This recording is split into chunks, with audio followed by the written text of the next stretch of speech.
So I started out in Blender and I played around with some of the geometry nodes that I wanted to work with. The Polyhaven assets on the side are from polyhaven.com. They have an add-on you can buy or you can just download all their stuff for free. I wanted to experiment this time with putting in a object directly into geometry nodes, so using a plane and then instancing the object. I thought it might help performance wise, and saw a couple of benefits, but I'm still not sure on that. So I basically kind of just started out experimenting with different things that I wanted to do. Here I am making a mask for the set position and just trying different things out. I wasn't really sure if I wanted to come back to the mesh to points nodes that I've been playing around with so much, but ultimately I did, and I think each node, once you get a handle on it in geometry nodes, each node has like their own different effect that you can like put into your arsenal, which is really great because that's really what geometry nodes is meant for. And you'll see me muting nodes and like coming back to nodes and just having fun with it.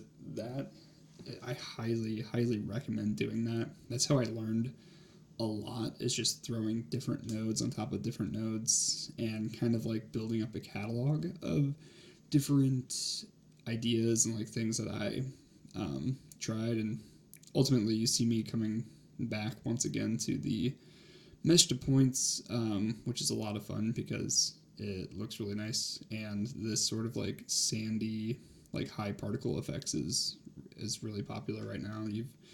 I think we just saw it in the Apple opener, so yeah, this is a really popular effect anyway.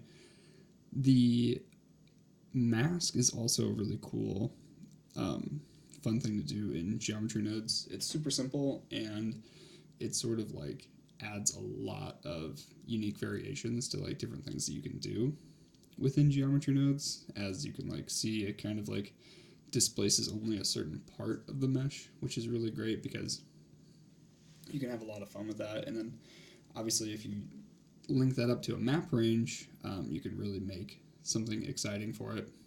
And so, and from here I just start having a lot of um, a lot of fun with different ideas and start just like throwing around an environment with different cubes.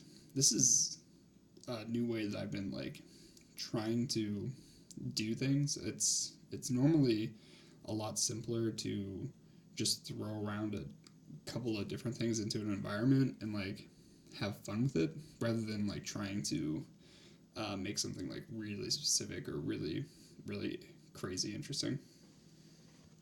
And on top of that, if you have an effect like this, you want to use as much of your time focusing on the effect anyway.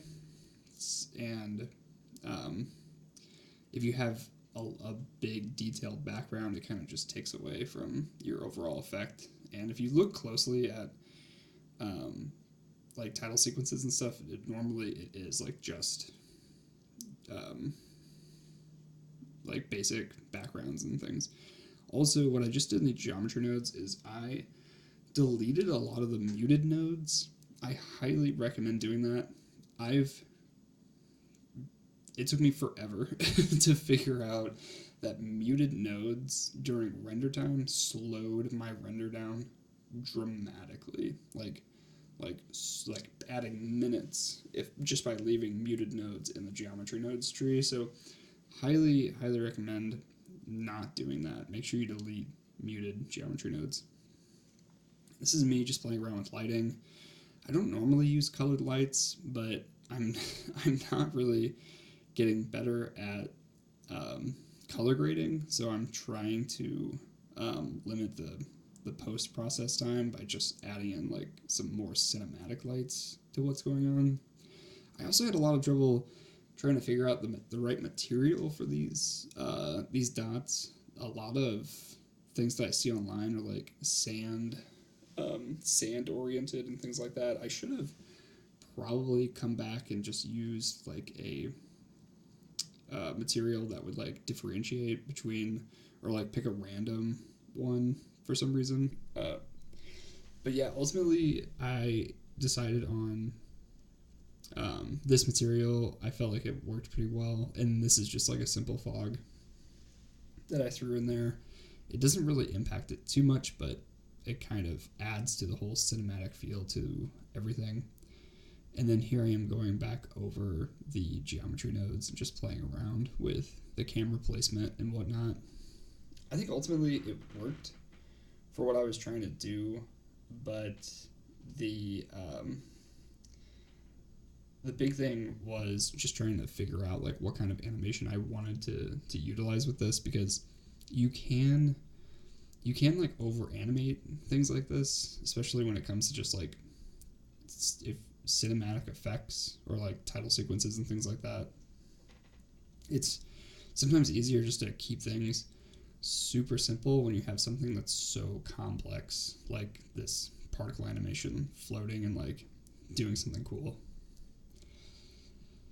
I think ultimately I decided to leave it here with just like a slow zoom out and then like even animating the focal length just to like try and see a little bit more, and then ultimately in the geometry nodes adding a lot more detail. And what I did was add a viewer node so that the viewer node could take in some of the information, and then I didn't have to use it in the viewport while it was rendering. Because another thing that I've noticed with geometry nodes is that if you have your viewport at the same res as you want your render, it totally takes so much longer for both your viewport to be loading the same thing as your render.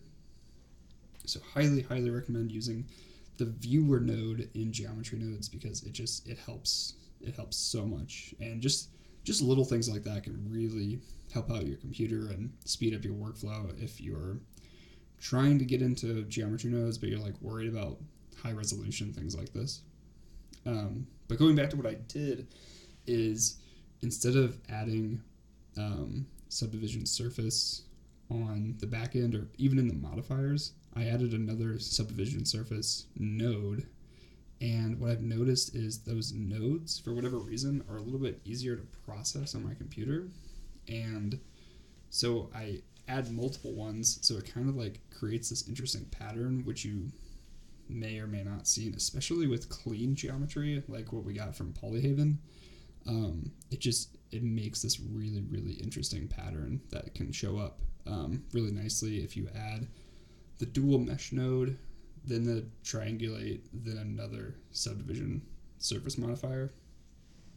I highly recommend trying that, because you can ultimately create a ton of detail just in your mesh, and then obviously with points to mesh.